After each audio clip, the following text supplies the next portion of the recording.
All right.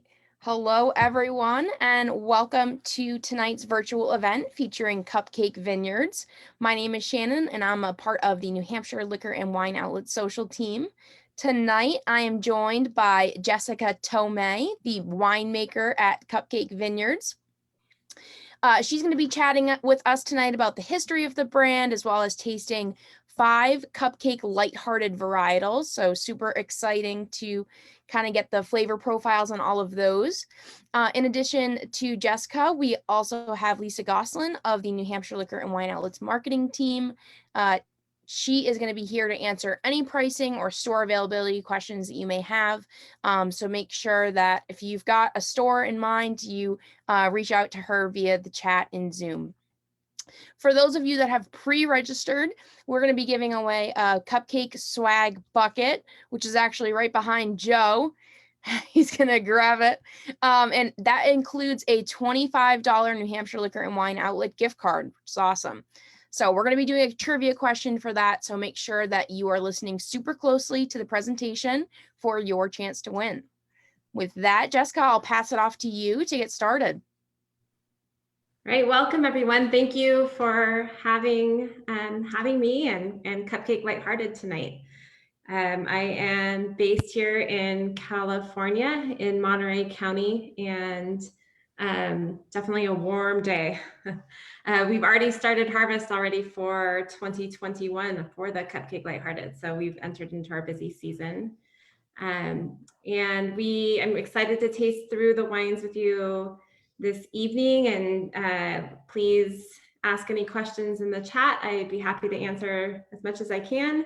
Remember, I am the winemaker. We do have our salesperson extraordinaire with us tonight, so he's also going to introduce more of the marketing side of it, and I will take you through the technical side. So I don't know if Joe, if you want to. I got it. All right. All right, thanks. Hello, fellow New Hampshire wine enthusiasts. Thanks for joining us tonight. My name is Joe Antosca, and I work with Cupcake and Cupcake LightHearted in the New England region. And tonight we're keeping it light with Jessica Tomei, who is the winemaker for Cupcake Vineyards and Cupcake LightHearted. And she's going to introduce you to a new line of wine called Cupcake LightHearted. It has all the great taste of wine with just 80 little calories, 8% alcohol, and less than a gram of sugar per serving. And I'm going to advance this. Well, I'll keep going because we'll get to Jessica's introduction. Look, we're seeing more and more that some people on some occasions may find cocktails to be too sugary, or beer too filling, or spirits too hard, or seltzers too watered down. In a world that wants to have its cake and eat it too, Jessica set out to create the perfect wine, one with full flavor, a good balance of alcohol, and lower calories, sugar, and carbs. And that's where Cupcake LightHearted comes in. LightHearted is just right. It has everything you want and none of what you don't. 80 calories per serving means that you're consuming 20% less calories than leading hard seltzers. 8% alcohol means you're consuming 33% less alcohol than traditional wine, and under a gram of sugar is also less than leading hard seltzers. And now you might be asking, how is that possible with wine? Well, tonight we have the best person to explain it all and taste it all with you, Jessica Tomei. Awesome. Were any of the slides advancing? I didn't see any. Nope, I'm going to. Just wanted to make sure. Sorry.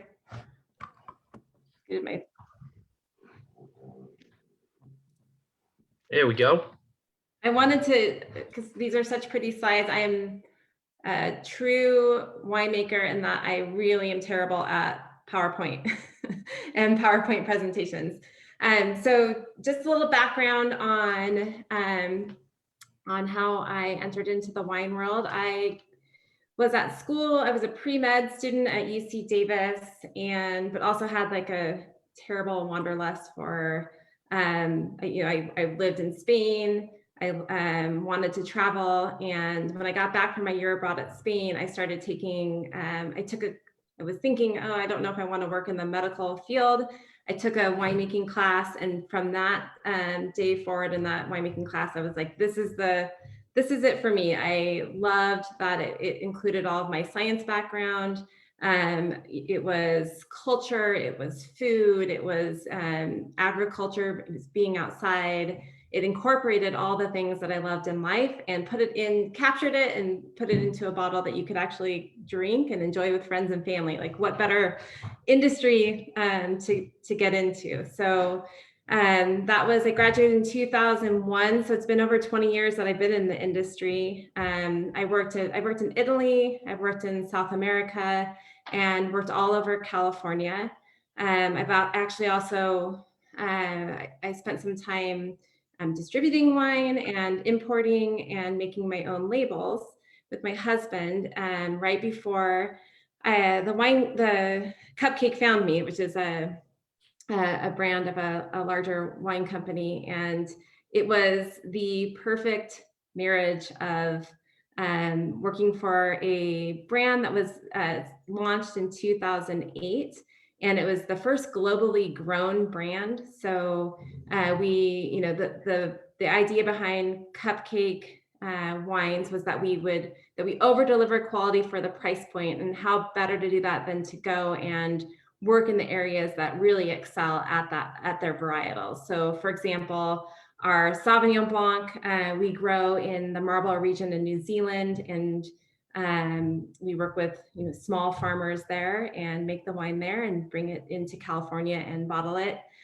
We work in California, where I'm based, for our Chardonnays, our Monterey County Chardonnay, our Butterkiss Chardonnay, our Rosé, our red blends, Red Velvet and Black Forest, Pinot Noir, Merlot, all out of California. And then we have Pinot Grigio, Prosecco Rosé, sparkling rosé, as well as Moscato d'Asti and the still Moscato that we make out of Italy.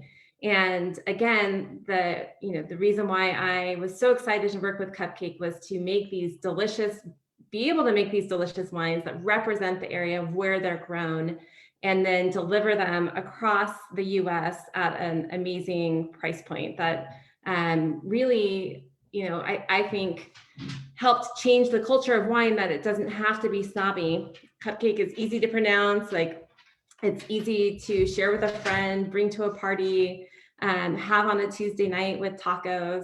It just really, it embraces how I see wine, and I've been, very lucky to work on the brand.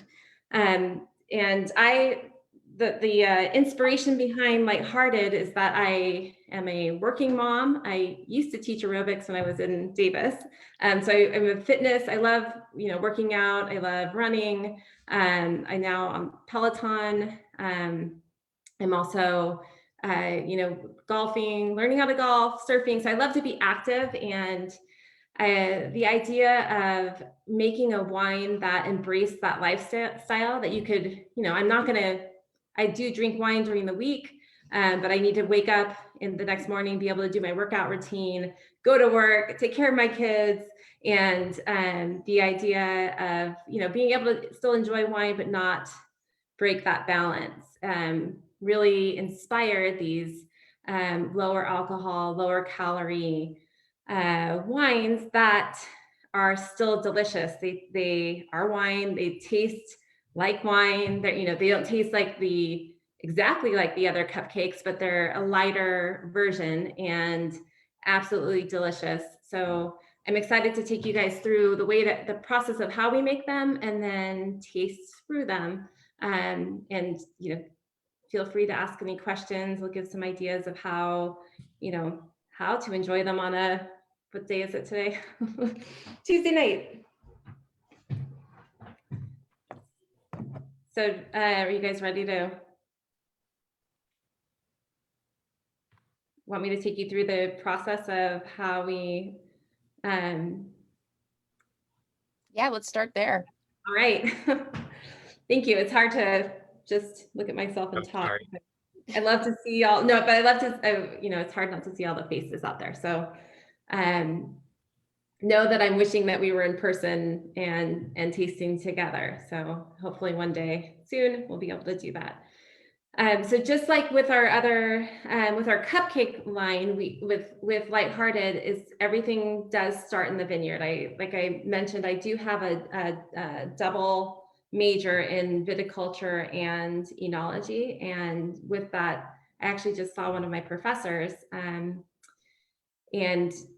it was when I graduated was one of the first years where they combined it. It used to be food science and then plant science. So you could either focus on enology under the food science, fermentation science degree, or you could focus on viticulture under the plant science degree at Davis. And that really did cause silos within the industry. So with the combination of the viticulture and enology major, you have now this new group of graduates that really think of winemaking from the vineyard to the glass. So I am a true believer of finding, you know, the right varietals that grow in the right region, and making those decisions in the vineyard that portray the characteristics of those varietals all the way through the glass. So it all starts in the vineyard. With Lighthearted, we're making it in California. So like I mentioned with Cupcake, we have traveled around the world, and with Lighthearted, we're back into my own backyard, and working with varietals that do really well, of, you know, growing at or being able to be harvested at lower Brix levels, so you have that naturally lower alcohol wine. So we make those decisions in the vineyard. We're working with varietals, so Sauvignon Blanc, Pinot Grigio, Rosé, Chardonnay, and Pinot Noir that tend to do well at the lower Brix levels, and those are then fermented, brought into the winery with everything except for the Pinot Noir. They're pressed off the skins immediately. They're fermented in stainless steel. We select yeast that will really are very aromatic, have a lot of esters. So when we go through this tasting, you'll be able to smell what I'm talking about. Those are the esters, and then we finish it there, and it goes to bottle, and with the hopes of, these are like a lot of white wines, they're bottled, and it's pretty much the most recent vintage. So you'll be tasting the 2020, and then soon, you know, the beginning of next year, you will be tasting the 2021s. And so the idea behind it with developing Lighthearted was tasting through what was currently in the market. There are other wines out there that are under the better for you category. And so I love that idea. Like I said, like I love the idea that you could, you know, that we can embrace, like wine can kind of break that tradition, and you can embrace the idea of, you know, lower alcohol wines. But I was never completely impressed with the flavor profile. It was never something that was out there in the market. I was like, okay, that's cool, but I don't really want to go back and buy another bottle, or I don't really want to go back and have another glass. So that was really front of mind when making these wines was, okay, this has to be something that's delicious, something that you want to go and, you know, true to Cupcake, you want to go back and you want to have another class, you want to share it with your friends, your family, you know, your best friend or the other mom at the pool. You want to, it's something delightful. So that was always front of mind. And I think that we've been able to achieve that with our, you know, very, you know, selection of varietals, as well as our winemaking process. And one of the things that we really are proud of is the ability to make these in the vineyard. But when you get into to Chardonnay and somewhat into Pinot Noir, the flavor profile that's expected comes from that maturity of the grapes. So with Pinot Noir, especially, we do a small percentage of it. We're instead of most of it, we're picking early and fermenting on the skins and then pressing off. And then we do a small percentage where we are picking at the normal level that we do for example, for Cupcake Pinot Noir.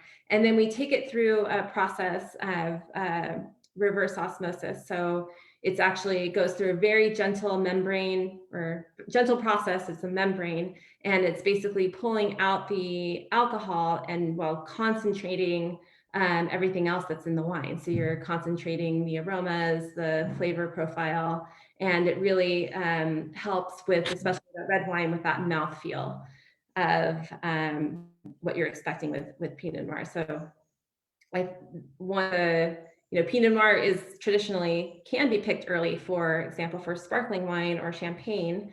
They do pick it at early Brix levels for that higher acidity. But the Pinot Noirs that you taste out there are, especially from California, tend to be, higher alcohol and more extractive flavors. So I think that the consumer is expecting some more of those tannins and mouthfeel, and so we're able to deliver that with the lower alcohol and calorie count.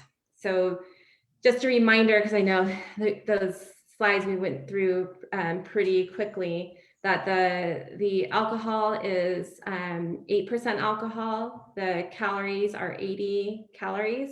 It's less than 1 gram of sugar per 5-ounce serving. And it's vegan friendly, gluten-free, lower carbs, lower sugar. And I did see, I don't know if there's any questions in the chat about the winemaking process before we dive into the... Yeah, actually, we had a question regarding just further explanation of what Brix levels are. Oh, yeah, good question. Bring me back to, because I use a lot of terminology on a daily basis. So please, any questions? So Brix is the way that we measure sugar levels in grapes. So right now on the coast, the growing season, for example, where you have right now, the clusters are basically, they're forming. So the berries are growing. And if you were to eat one of them, they'd be super hard and really acidic, and you would spit it out right away. At a certain point during the season, the grapevine says, okay, it's time to, just like with your peach trees or your apricot trees, it starts to gain sugar. It gets heavier, and for red varietals, and even for Pinot Grigio, Chardonnay, they start to change a color, and then they start to gain they start to gain sugar. So that's the Brix that we're measuring. And we use Brix measurement. We test pH and tartaric acidity. So it's the acid levels in grapes, as well as the sugar levels, to determine when to pick. And then of course, we're always out there tasting. So those Brix levels correlate to, depending on what type of yeast you use and the conversion rate of those yeasts, you can pretty much determine what the final alcohol level will be. So you can control the alcohol level by picking at lower Brix levels, and those, that Brix level is the sugar level, and that's what is fermented during the fermentation process into alcohol. And then the byproduct is heat and CO2. So then it ferments to, to dryness, and that's what you have is, in terms of what contributes to the calories at that point, it's the alcohol. So that lower alcohol level is directly corresponds to the calories. But great question. Are there any other questions in the chat box? Yeah, so this one you might touch upon a little bit later, but I figure I'll ask it now. Name something that was challenging with actually creating this, new wine, basically. I think the challenging part was being one of the first brands out there at this lower alcohol level. So not knowing what the consumer response would be. So knowing like, this is cool, I like this, tastes good. I think, you know, like our marketing, our sales team, they were excited by it, but nobody really knew what everybody, you know, that was going to buy it off the grocery store shelves, what they were going to think. So that was, I think, gutsy on our part to put it out there. But you could clearly see that the consumers were ready for a change, in terms of, you know, maybe wine tends to be more conservative of like, okay, you know, we fit into this certain type of box, but you could see hard seltzers were trending and they're lower alcohol.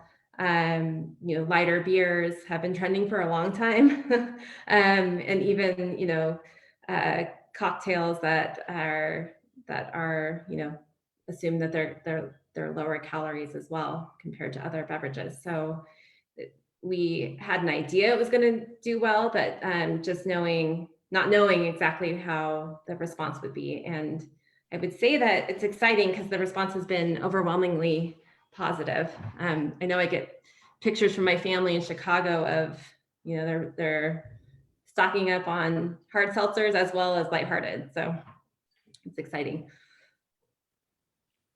Any other questions, or should we start tasting and then I can answer questions as well? Because I'm yeah. Let's go ahead and start. There are a couple more questions, but I'll save them for the tasting portion.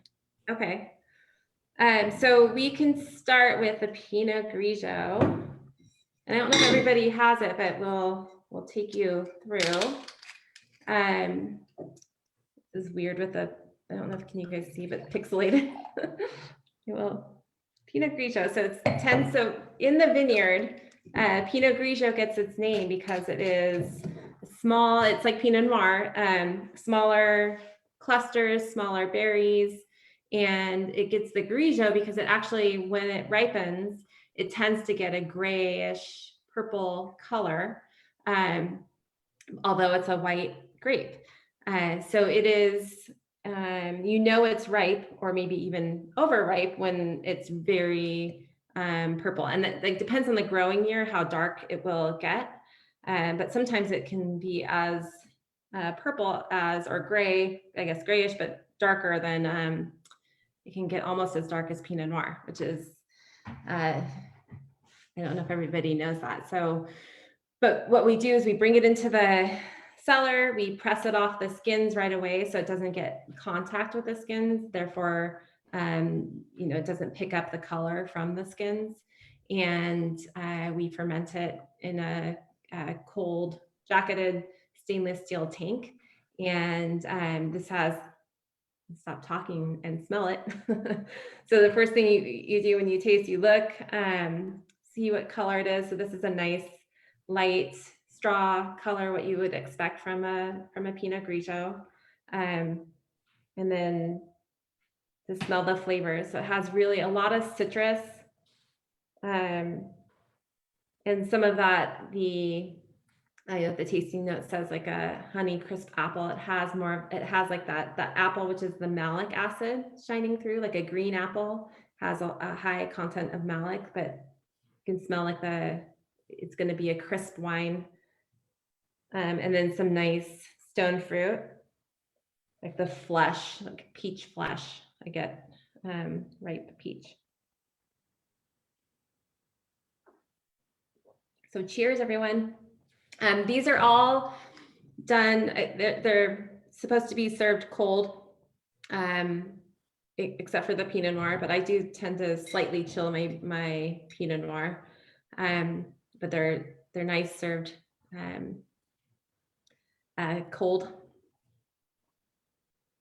But do you guys have any questions on the Pinot Grigio? I have some ideas of what you can pair with it for recipes. I love to cook, and I love to pair them with wine. Although my husband, he's a certified somm, so he actually does most of the official pairing in our family. But I like this one with grilled prawns, or I don't know if you guys have, I shop at Costco a lot, so they have the ready-made salads. most of those are actually grown in the Salinas Valley, like close to where I live. One of those is the Mediterranean Crunch salad that has feta and like pita type croutons. So this would pair really well with that and be a quick, dinner. You could add some grilled chicken on there. Another idea would be roasted cauliflower. And we, especially during the summer months, we do a lot of our roasting of vegetables on our grill. So I feel bad if not everybody has these, has this, but it tastes delicious. Nice acidity. I think that it is hard to tell the difference between a normal alcohol level Pinot Grigio and this 8%. In terms of taste and aroma profile. Any questions I can answer in the chat? Yeah, so actually, someone on Facebook was actually asking the primary grape varieties being used. This one is all the Pinot Grigio. Yeah, so this is Pinot Grigio. Our rosé, we use, there's Grenache and Syrah based and some Pinot in that. Chardonnay, Sauvignon Blanc is Sauvignon Blanc, and then Pinot Noir. There are a few blenders in the Pinot Noir, but the majority is Pinot Noir. Awesome. I don't know if I should ask this in the beginning or after you've sampled all of them, Okay. but someone was curious what your favorite is at the moment. Oh, let's wait till the end. Okay. So I don't influence anything. So any other? Yeah, well, actually, one more question. Do they all have the same alcohol content? They do. So across the board, they're all 8% alcohol, the 80 calories, and less than a gram of sugar per serving. Awesome. All right, that's all I got for now. Awesome. So next we have the Sauv Blanc. And this one, so we originally launched with the Pinot Grigio, the Chardonnay, the Rosé, and then the Pinot Noir. And then right away we're like, okay, this Sauvignon Blanc would be another great varietal to have for this. And I think it is. I'm not going to say it. It's one of my favorites because it does like the already in New Zealand with our Cupcake Sauvignon Blanc. The ripening pattern of the Marlborough or the growing region is a cooler growing region. So it is harder to get the grapes to ripen like other varietals besides Sauvignon Blanc. So Sauvignon Blanc tends to do well being picked at a lower Brix level. So my whole story on New Zealand Sauvignon Blanc is that it's super cold. During harvest, it'll be overcast and maybe get up to 68 degrees. And they have the majority of what they grow is Sauvignon Blanc, and it's 3 weeks out of the year is their harvest. So they pick all the Sauvignon Blanc all at once. In California, we do have different growing regions. So depending on where the Sauvignon Blanc is grown, it has a different ripening pattern, but it tends to, like when it hits 20, 21 Brix, it can lose its acidity. So the exciting thing about the Sauvignon Blanc at the lower Brix is that you do have that super nice natural acidity. And so again, this like shines through with like a lime zest. Yeah, so there's some like, I don't know if you guys know those, the sour peach candies. When I was younger, they would sell those at the candy store. I worked at a candy store when I was 14, so some of those aromas stick in my head. But it has like the stone fruit, a candied stone fruit. So lime zest, some like ruby red grapefruit. Really nice aromas. Perfect for summer. Also, I'd say for being close to the coast, here in California, and just having like the seafood based meals, this would be a perfect pairing. So you can see with like scallops, or we have the Dungeness crabs.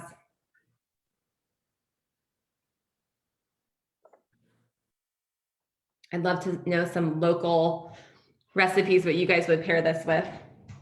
But I think like ceviche, like halibut and like diced halibut with some avocado, and just squeeze lemon over the top and let it kind of cook in the lemon juice with some cilantro. This would be perfect for that. Yes, I've tried this one with nice, crisp, cold New England sourced oysters. Thank you. That sounds delicious. I love oysters.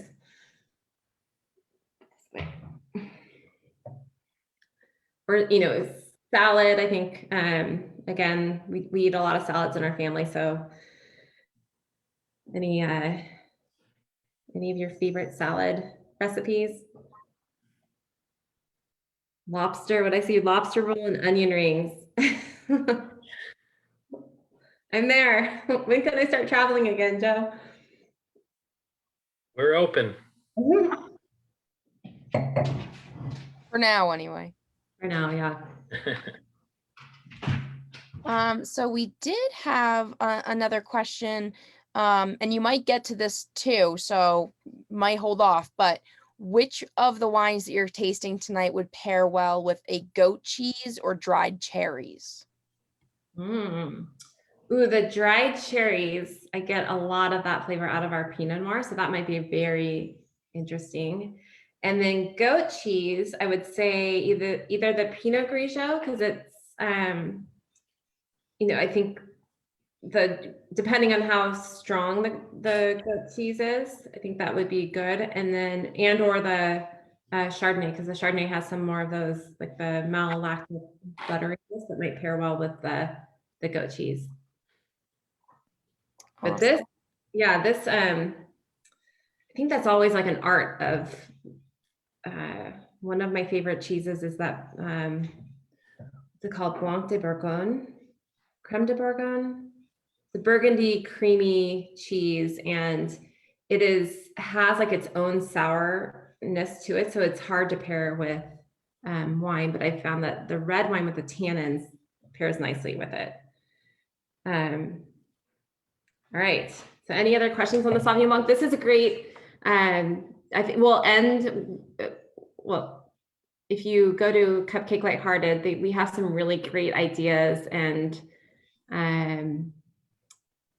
non-traditional ideas for wine in terms of making cocktails. So it's really fun for the end of summer for some of these wines to make some poolside beverages.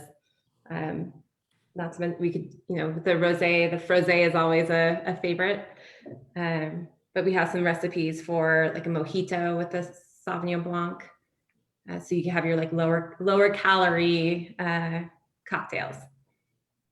Yum. We actually had a question earlier about any plans to create this in the like beach going, like cardboard boxes or any of those travel containers for beach drinking.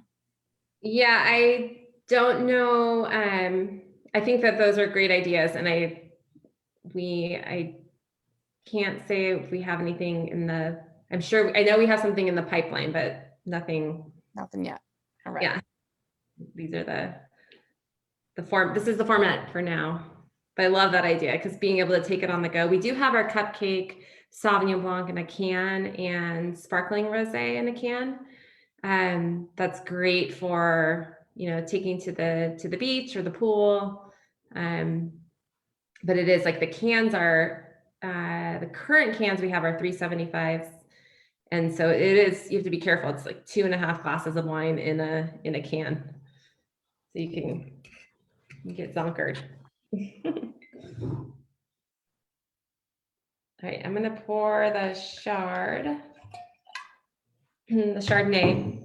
So this is, I think the question of what I was most concerned about, besides the consumer reaction, but was the Chardonnay drinker reaction to our lower alcohol Chardonnay.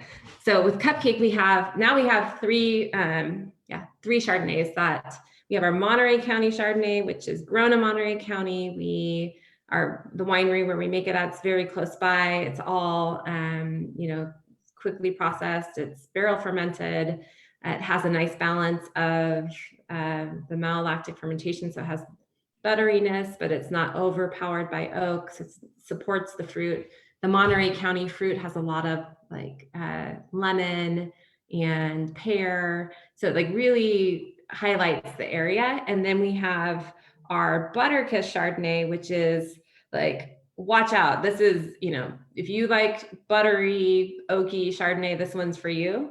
And now we have the Lighthearted Chardonnay, which again, I think it represents the varietal. It has what you would expect from Chardonnay. So you get some of that citrus, you get a lot of pear. But then it also has we'll taste it. It also has what you're expecting from Chardonnay in terms of it being creamier on the mouthfeel.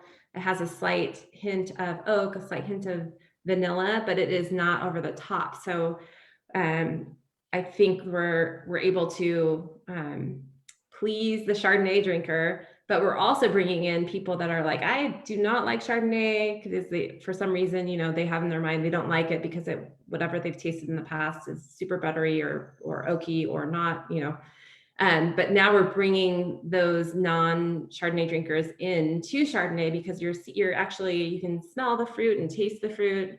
So I think we now have a Chardonnay for everyone, but I could be wrong. There are still some ABCs, anything but Chardonnay drinkers out there, but hopefully we can bring them in with this Chardonnay. So it has a really nice acidity, nice creaminess, and again, that hint of oak. So we age it on French oak, so you get that nice, slight toasty, some hazelnut, the vanilla for sure, but then the fruit shines through. And we're this Chardonnay, we're working with fruit from mainly the Central Valley of Chardonnay, Central Valley of California, where it is warmer, and the grapes, like I said, we're already harvesting in the valley because it does tend to be warmer days, warmer nights, and you can get those really nice, ripe flavors at a lower Brix level. So the Lighthearted harvest has already started. So how do we know how many, if everybody has all the varietals out there, or? Well, So Jessica, everyone, we carry all of the varietals in our stores, so we were hoping that most people would be able to grab a couple, and if not, they can grab some after because we got a great coupon too.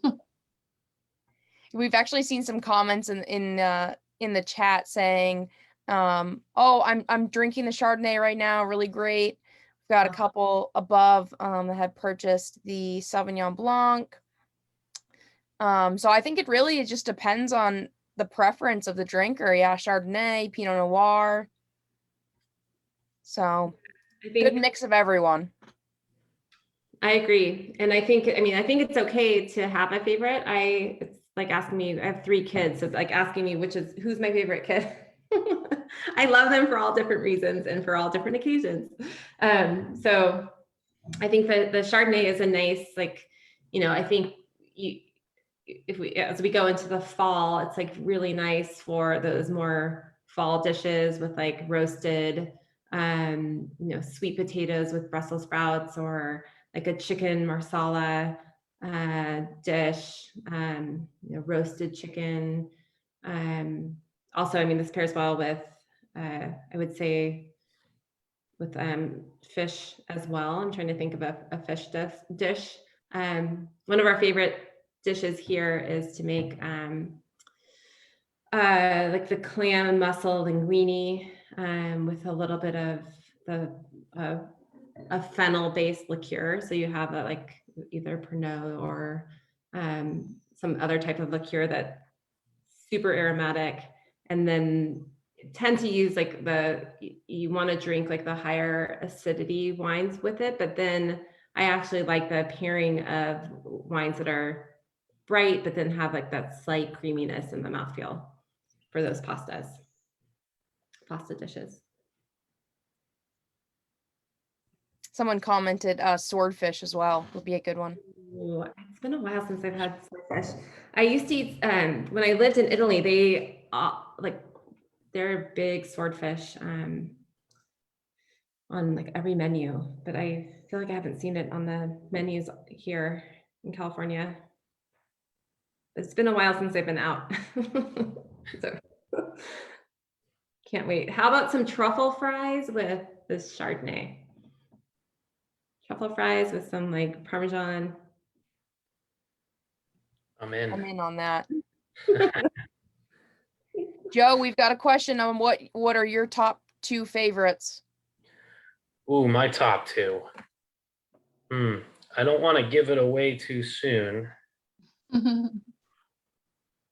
but personally, I favor currently, I kind of rotate, but right now it's the Sauvignon Blanc and the Pinot Noir. I like the versatility of both of those. And I really love Marlborough New Zealand's on certain occasions, but sometimes I don't want so much of that grassiness in your face, especially when I'm pairing it with food like oysters. I had a recent experience with Lighthearted Sauvignon Blanc and oysters that I got from Island Creek in Duxbury, Mass. And I really enjoyed that experience. And then I've been playing around with sous vide cooking. So I get some nice fresh salmon and just put a little butter in the bag with sous vide cooking for about an hour, and it comes out perfect. And then I make a little pan sauce with the Pinot Noir and some butter, and then just finish it in there. And it pairs so great with the Lighthearted Pinot Noir. So those are a couple I've had a great experience with lately. You took my pairing for the Pinot. That means it works. It's okay. I have another one that we can say.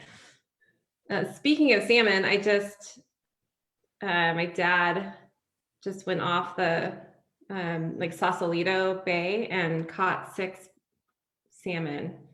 So he's like, hey, come and pick it up. It's amazing, like fresh salmon, nothing like it. So good. All right, rosé. On to the porch pounder of our portfolio.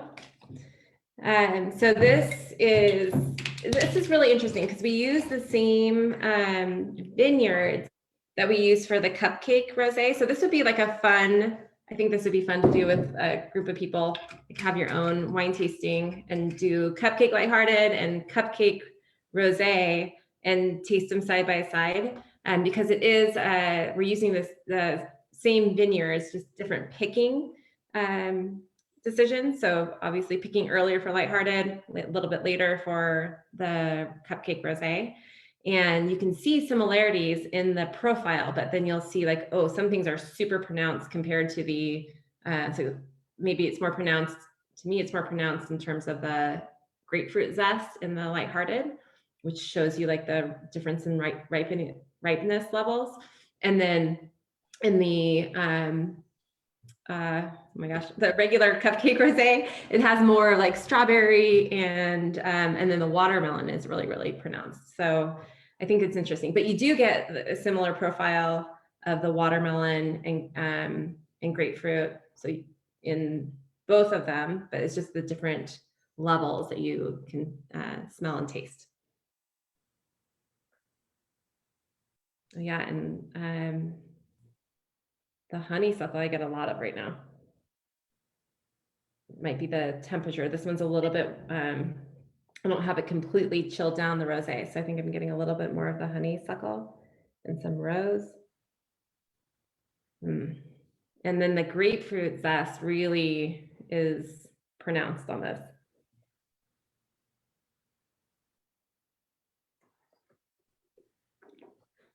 And then you have a really great acidity, easy, silky finish, like super smooth.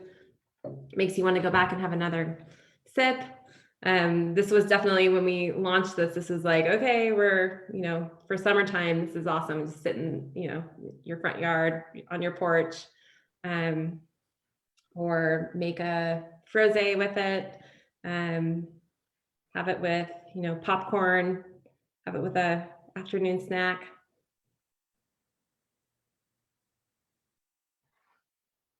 I think this would also pair well with, I get a lot of the watermelon on the taste, like watermelon, like going towards like even a little bit of the watermelon rind flavor. Very nice. Nice to see how these are shaping up. So right now during the harvest is the time where obviously we're making the pick decisions, but then we're tasting the fermentations each day, because it is an active process. So we with the jacketed tanks, we expect there to be a certain cadence to the fermentation, so they can last anywhere from especially with white wines or rosés, the fermentation can last 3 weeks to a month or even more, depending on how cold you keep it. So the job of the winemaker and the winemaking team is to watch the chemistry, to taste it on a daily basis, sometimes twice a day, to watch the temperature, so that the temperature doesn't get, as I said, during the fermentation process, it's producing CO2 and heat. And that heat you counteract with the refrigeration system. So keeping it cold controls the rate of fermentation. And by controlling that rate of fermentation, you can keep especially, so if you're controlling the rate of fermentation and it's going how you planned, you can keep the aromatics in the tank and in the liquid. If it ferments too fast, not only could you lose a lot of the aromas due to the blow off of producing CO2 at a high rate and it blowing off. So we make sure that we, on a daily basis, are tasting those tanks and watching the temperature, watching the rate of fermentation. And then towards the end of fermentation, deciding, okay, it's done, and making sure we rack it off of its lees so it's nice and clean. And then we get it to bottle for you pretty much how we tasted it in tank. So I think the rosé is a nice idea of that. And the rosé is made of red grapes. So you are harvesting red grapes, but picking them earlier than you do for still wine. And then you are pressing them off the skins. So like I said, for the Pinot Grigio, has a darker color. This is, Grenache. Depending on how it's or where it's grown, it can have either lighter color or darker color. We're picking it early, so it has not too much color yet. The Syrah tends to be really dark, so you have to make sure when you're handling, you're pressing off the skins right away, or you pick up more color. So it depends on what type of rosé you want to make. And that's how we make our rosés, is pressing it off the skin. There's a few different ways you can make rosés, but that's the way we make it, as if you were making a white wine. Rosé is a pretty, typically a pretty sweet wine. What do you think is contributing to that sweetness when it only has less than a gram of sugar? It's amazing.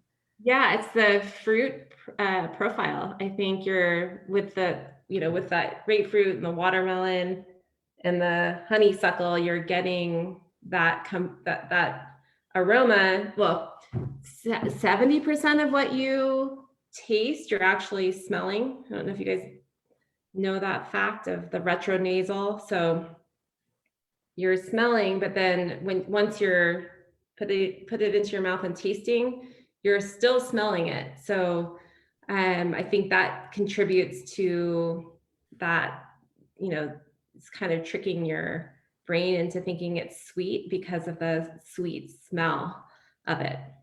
And then also the awesome mouthfeel on it.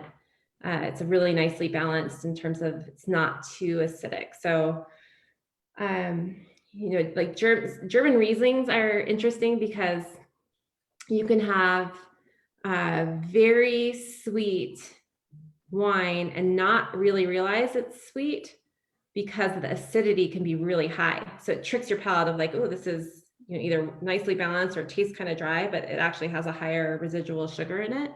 The same, you know, the same thing with this, although it's tricking your palate into thinking it's sweet, I think because of the mouthfeel and then the aromas and then the balance of the acidity. So it's not too acidic. So it's not making you think like, oh, this is super dry or acidic. It's like nicely balanced. Ooh, I like the idea of quiche paired with this. One of the, I see the chat. I love that idea. Yeah. Actually, there's another question a few up is what type of sugar is in the wine? It's okay, so naturally found in grapes. So you're not allowed to add sugar to wine in the US. And in these, we don't have sugar added. So it's grape sugar is glucose and fructose, and then a tiny percentage of sucrose naturally. So those are the sugars that are found in grapes naturally, and that's when we're reading the Brix levels. Those are the sugars that we are reading. And it's interesting because depending on the growing year, you can have a different ratio of glucose to fructose. So there's some years where it's a higher fructose year, and most of the yeasts that we use are really good at fermenting glucose and not so great at fructose. So you can sometimes get stuck fermentations if you don't understand that ratio on a year-to-year basis. And the stuck fermentation would mean that your fermentation ends with a residual sugar left in it, which is how some wines can be made that way by stopping fermentation. So you leave natural sugar in there, or some wines you add back grape concentrate, which is, you know, concentration of grape juice that has the natural sugars found in grape juice. Good questions. I love the engaged audience. I wish I could see everybody tasting. And then on the Pinot Noir, I love Pinot Noir. I spent a lot of my career planting Pinot Noir in Chile in like a obscure valley called the Biobío, which is similar growing region to Oregon, but obviously on the other hemisphere. And it's a challenge. Like it's hard to grow Pinot Noir, and it is difficult to make it. So this was I think this is my favorite because it was the biggest challenge for me to make, and I'm really happy with the outcome, because I was concerned, like with the Chardonnay. Okay, what are Pinot Noir lovers going to say about this Pinot Noir at a lower alcohol level? And I think that to me, I think we're really able to show like the lighter, like the theme of this tasting, the lighter side of Pinot Noir, how pretty the aromas and flavors can be in a lower alcohol Pinot Noir. So you get a lot of, on this one, you know, the tasting notes say strawberry, plum, nutmeg. I get a lot of the nutmeg right now is shining through, and I do get cherry on this, a lot of fresh cherry, but dried cherry. So back to that pairing with the dried cherries, I'd be interesting to taste that with this. Super juicy aromas.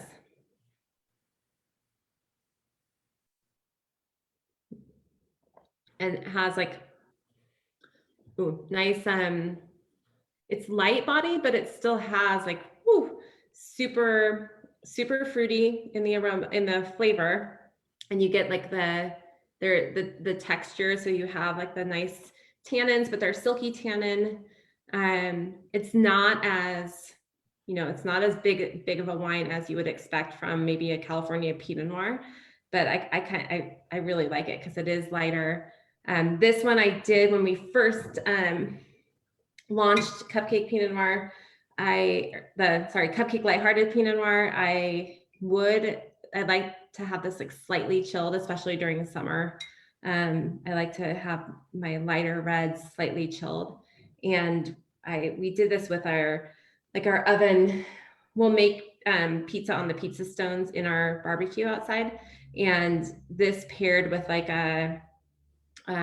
we do like the sauteed onion, and then we do like thinly sliced potatoes and like thyme, and this one was like perfect pairing with that, thin crust pizza. So it's like an aged sourdough dough that we make the pizzas out of. And it was like, oh, this is a great pairing with pizza, because it's hard to find,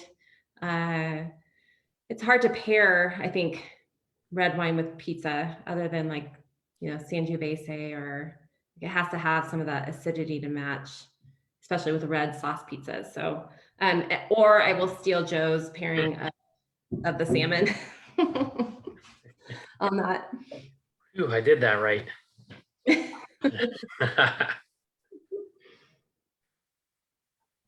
Now, Yes. do you notice that when you lightly chill it, that the flavors change slightly from when it's served warm? Definitely. Like my mom she loves Chardonnay, and she will only drink at room temperature. And as a winemaker, I taste all of our wines at room temperature, because you do get more of you do taste the true flavor, and it's more aromatic when it's at a room temperature. However, I prefer my whites chilled, my rosé chilled. With the lighter reds, this is great, right? I have it right now at room temperature. It's tasting wonderful. I just like, I guess I kind of also like the concept of chilled or slightly chilled red wines as well for summertime, because I tend to drink less red wines during the summer, and slightly chilling it just makes it more appetizing in the warmer weather. My mom's got great taste. Cheers to moms. Oh, I love the idea of the ribs with this. I could see that for sure. Again, like those are the harder ones for me to pair with. And I think that this wine fits into those, like, oh, that's, would that be good? But I'm a proponent of like, drink whatever wine you want with whatever you're eating, because, I don't like the rules. Like explore. That's what's fun about wine, is to explore. You explore a new region, you explore a new, like market segment now with the lower alcohol. You're exploring constantly, and that's what I love about wine, is that they're, a new varietal, a new way of making wine, a new barrel, So I completely encourage the exploration of wine. So hold on one second. My daughter just got home.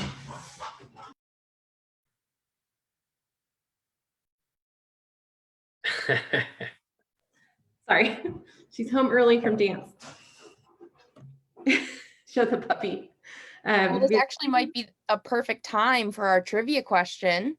Yes. All right. So for those of you that have joined us on our Zoom chat, get your typing fingers ready.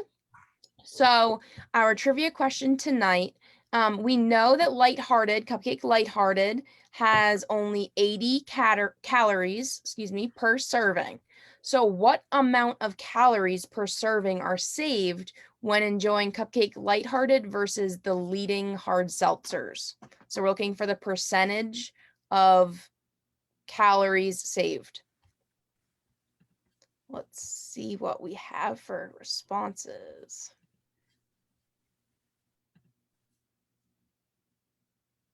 Let's see.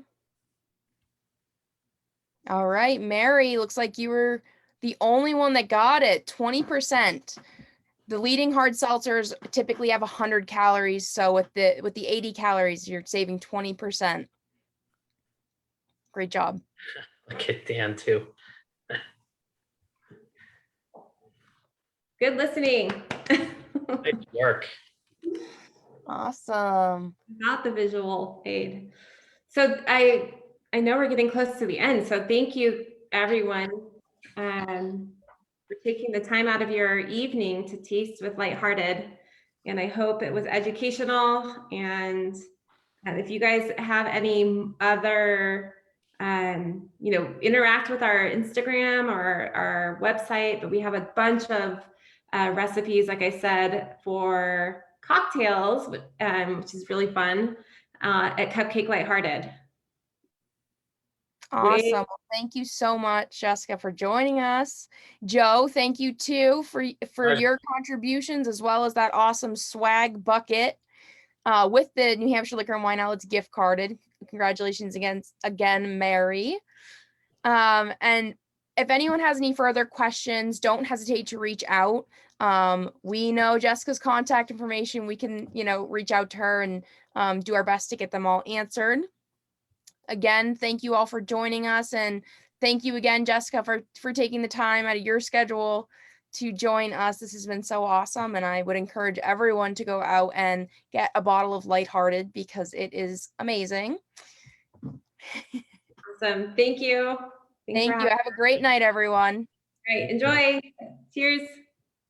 See you later. Summer.